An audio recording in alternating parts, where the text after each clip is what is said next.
तो इस सरकार को जगाने आए हैं और सुन लो, मौका आने दो, वोट की चोट भी पड़ेगी। कोरोना में लोग मर रहे थे, अरबों रुपए की रजिस्ट्री किसने करवाई? आपके सामने। धान घोटाला कैसे हो गया? पेपर लीक उठा। अरे बाबा, सारी बातें मेरे पे तो आंगली पे है।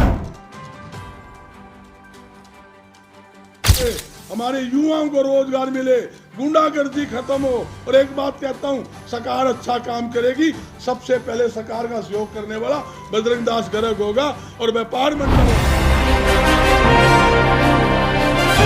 हरियाणा प्रदेश व्यापार मंडल के प्रदेश अध्यक्ष बजरंग दास गर्ग ने पलवल रेस्ट हाउस में प्रेस कॉन्फ्रेंस करते हुए केंद्र व प्रदेश में भाजपा सरकार पर पलटवार करते हुए बजरंग दास गर्ग ने कहा कि आने वाले वक्त में इस सरकार को सबक सिखाने का काम करेंगे।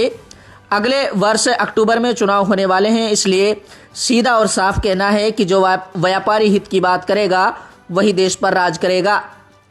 पलवल जिला व्यापार मंडल के दर्जनों पदाधिकारी के साथ हरियाणा प्रदेश व्यापार मंडल के अध्यक्ष बजरंग दास गर्ग ने स्थानीय रेस्ट हाउस में प्रेस कॉन्फ्रेंस करते हुए प्रदेश सरकार के कार्यकाल के दौरान कोरोना काल में रजिस्ट्री घोटाला, पेपर लीक और धान घोटाले का जिक्र करते हुए जमकर भड़ास निकालते हुए प्रदेश की भाजपा सरकार को चलता करने का दावा किया।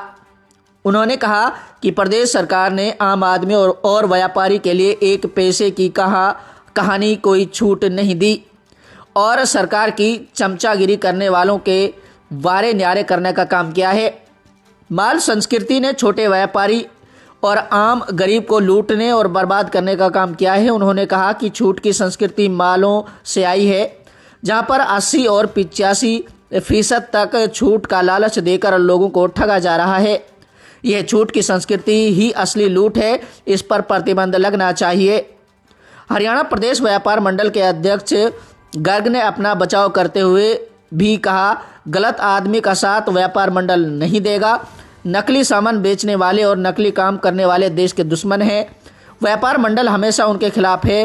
रेट ज़्यादा करना और लोगों को छूट का लालच देकर लोगों को गुमराह करने वाली बात है। इसलिए सरकार को ऐसी पॉलिसी बनानी चाहिए जहां कोई भी उद्योगपति या वस्तु का निर्माण करने वाला वस्तु की लागत के साथ साथ अपना प्रॉफिट, डिस्ट्रीब्यूटर का प्रॉफिट और रिटेलर और प्रॉफिट जोड़ने के उससे ज़्यादा MRP नहीं होना चाहिए। उन्होंने इस बात पर भी अपनी सहमति जताई कि किसी भी वस्तु के ऊपर उसका लागत मूल्य भी अंकित होना चाहिए। हम तो जो सोई हुई सरकार को जगाने आए हैं और सुन लो, मौका आने दो, वोट की चोट भी पड़ेगी। ये भी मौका नहीं है। जब सुन लो, जब मौका आएगा ना, मौका टाइम होता है। सारे बिजी। सुन लो, हमने कभी किसी का है तो भी व्यापारी किसका है? सुन लो मेरी बात सुन लो। जो अरे सुन लो कहाँ सिर पर चुनाव है? अक्टूबर में चुनाव है, गुरु, अक्टूबर में। और एक बात सुनो, व्यापारी सबका है। व्यापारी इसकी जो बात करेगा वही देश पर राज करेगा। कोरोना में लोग मर रहे थे, अरबों रुपए की रजिस्ट्री किसने करवाई? आपके सामने। धान घोटाला कैसे हो गया? पेपर लीक उठा। अरे बाबा, सारी बातें मेरे पे तो आंगली पे है। सारा पूरा हिस्सा ले लो। मैं ये चाहता हूँ व्यापार बढ़े, उद्योग बढ़े, हमारे युवाओं को रोजगार मिले, गुंडागर्दी खत्म हो। और एक बात कहता हूँ, सरकार अच्छा काम करेगी, सबसे पहले सरकार का सहयोग करने वाला बजरंग दास गर्ग होगा और व्यापार मंडल होगा। ये भी मैं कह के जाता हूँ। ये नहीं कि हमने आलोचना करनी, अच्छा काम करी, हम स्वागत करेंगे। देखिए, अच्छा सवाल आपने किया। गलत आदमी का साथी व्यापार मंडल नहीं। नकली सामान बेचने वाले, पहले मैं आपकी बात का जवाब साथ साथ दूंगा।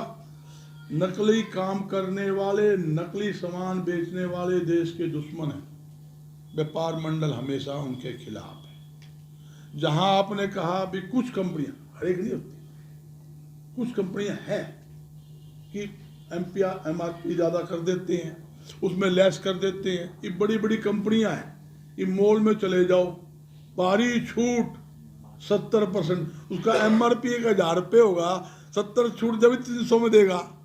300 की MRP हो, वो 70 छूट दे दे।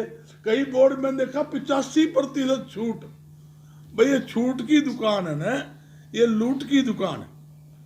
रेट ज्यादा करना फिर भारी छूट देना, वो जनता को गुमराह करने वाली बात है। मैं सुनो, ये मैं इसके ऊपर ही आ रहा हूं। मैं कह रहा हूं सरकार को भी ऐसी पॉलिसी बनानी चाहिए, जो चीज मान लो 100 रुपए कीमत है, मैन्युफैक्चर का प्रॉफिट, उसके साथ साथ उसका जो डिस्ट्रीब्यूटर होता है होलसेलर, उसका प्रॉफिट, उसके बाद वो आगे बिलिंग करेगा रिटेलर को, उसका प्रॉफिट, तीनों का प्रॉफिट ऐड करने के बाद उससे ज्यादा उसकी एमआरपी के ऊपर नहीं होना चाहिए। ये सरकार को इसके लिए सिस्टम बनाने की जरूरत है।